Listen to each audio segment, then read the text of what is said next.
like a way, like the way, you know, how cults will like start chanting or praying, or they'll start like thinking that you're Satan.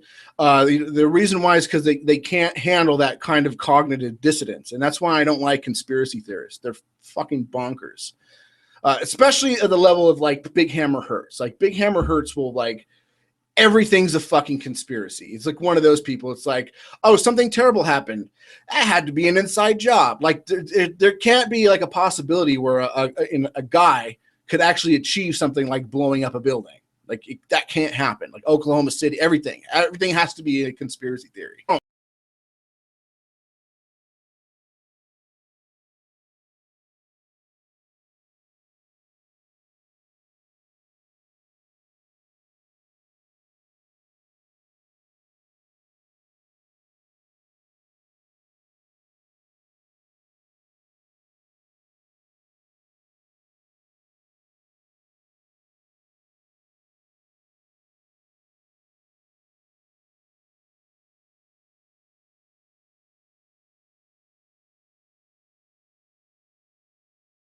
No, but like my experience with conspiracy was I was a huge fan of Bill Cooper, like a huge fan. I had read Behold the Pale Horse.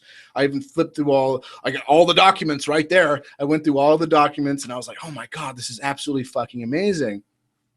And then, you know, like I was like telling my friends about it.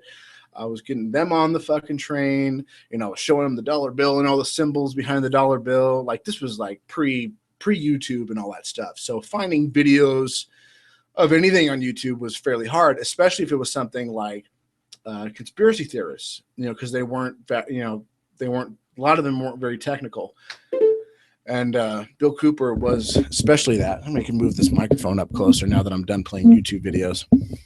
But yeah, I was like, and so I saw a video of Bill Cooper. I stumbled across a video of Bill Cooper and I was like, he seems a lot more fucking insane than he does in his books. So I started like looking into him and I was like, holy shit, like this guy's like an alcoholic fucking wife abuser, like just gnarly shit. But there was a video that someone did right after he died. And like right before he died, like I was getting really kind of critical of like, I was like finding out that he was doing a lot of crazy shit. Like he was like, I was like watching his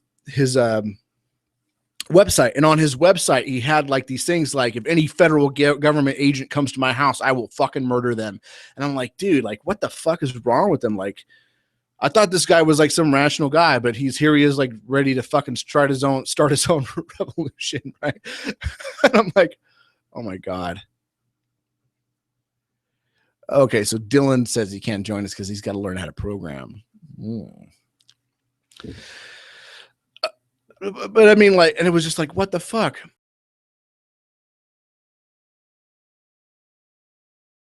And then he gets shot, right? Right after 9/11, he gets shot. So, of course, because 9/11 happened, now he's a martyr because, you know, he was speaking the truth about 9/11.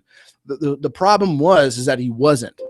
There was like a comment that he made on one of his radio shows where he said like, you know, like, oh, there's going to be like an attack on the World Trade Center or something along those lines. But on his show, he did that all the time. Like it was like every single day. It was like, you know, there's going to be an attack on the Sears Tower. There's going to be like an attack here on the subway.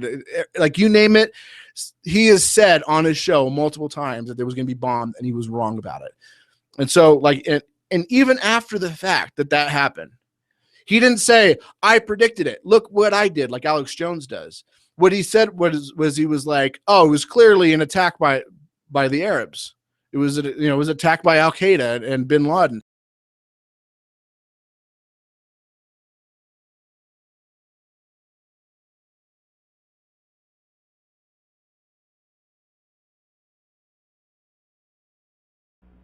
Can you believe what you have been seeing on CNN today, ladies and gentlemen? Can you believe it? Supposedly, a CNN reporter found Osama bin Laden, took a television camera crew with him, went into Osama bin Laden's hideout, interviewed him and his top leadership, his top lieutenants and colonels and generals in their hideout. This is a CNN reporter with a camera crew. And he came out and told everybody, within 3 weeks, Osama bin Laden is going to attack the United States and Israel. Now, don't you think that's kind of strange, folks? You see, because the largest intelligence apparatus in the world, with the biggest budget in the history of the world, has been looking for Osama bin Laden for years and years and years, and can't find him. The FBI also, under the leadership of Louis Freeh, has been looking for Osama bin Laden for years and years and years and years and years and many years, and can't find him. Some doofus, jerk-off reporter with a camera crew waltzes right into his hideout and interviews him. So why do all these fools believe this charade? That a CNN reporter and his little camera crew can do what all the money and all the assets and all the eavesdropping and all the intelligence and all the satellites and all the undercover operatives in the world can never do. It's because they're not trying. They don't want to. Osama bin Laden is their creation, and he is serving them well. When in hell are all you people going to wake up? Are you kidding me?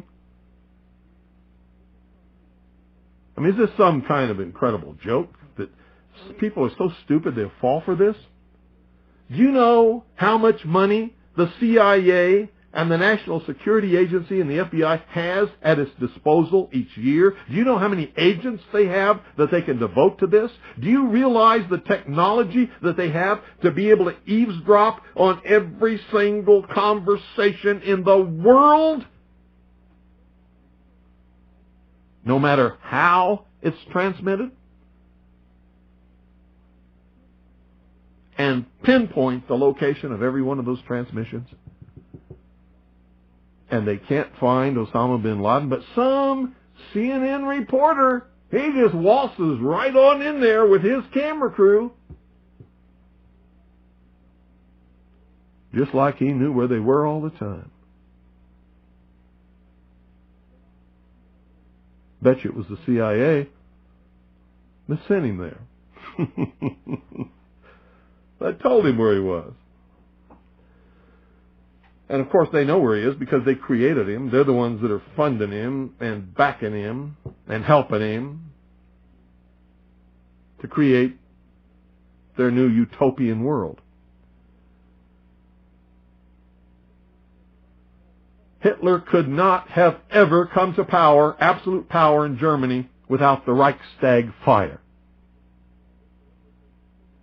Hitler was a socialist. He understood socialism. He understood social engineering. He knew how to get the support of the German people, and he did it by burning down the Reichstag. The Reichstag was, well, in our country, it would be the Capitol building that contains the Senate and the House of Representatives. So if somebody were to go and burn down the Capitol building today, they would use that as an excuse, as Hitler did, to round up all of the enemies of the New World Order, which would be me and most of you listening, and throw us into prison or execute us, declare martial law, and come to absolute and total power in this country. I wonder what Osama bin Laden's targets are supposed to be. And if they don't, if this doesn't materialize in the next 2 or 3 weeks, it will eventually materialize because they haven't succeeded in getting the guns out of the hands of the American people, nor have they succeeded in taking our freedoms away. In fact, there's been a great awakening in this country and a big backlash against these Marxist, communist, puke-faced, lying, subversive, Nazi, jackbooted Gestapo thugs that is gaining momentum. And so I can tell you with a certainty They must do something terrible in order to stop this backlash and regain the sympathy of the mass herds of sheeple out there. Yeah, well, I certainly hope not. But I hope not too. But I'm telling you right now, as I told you before, I'm telling you that something's going to happen. If it doesn't happen in the next 2 or 3 weeks, something terrible is going to happen in this country, and it's going to be a terrorist attack. And we're going to know who did it. And we're going to watch CNN and whatever, and they're going to go, oh, and it's going to be big enough that martial law could be declared, and it could start the whole thing. And he was posting like these super like nationalist American memes of like, oh, we're going to bomb the shit out of Afghanistan. Woohoo. This was Bill Cooper. And I remember like thinking about that, like when all the conspiracies started coming out about 9/11, I was like, man, not even Bill Cooper bought that shit. Like, but yeah, that was so I converted all these people's, to conspiracy theories, and now fucking I'm bearing the cross. Cause like a lot of my friends are, conspiracy nuts now. And same thing was true for the Green Party. Like I was big into the Green Party. I converted a lot of people to be like far left. And I still have people in my life that are like that because of the way I was 10 years ago.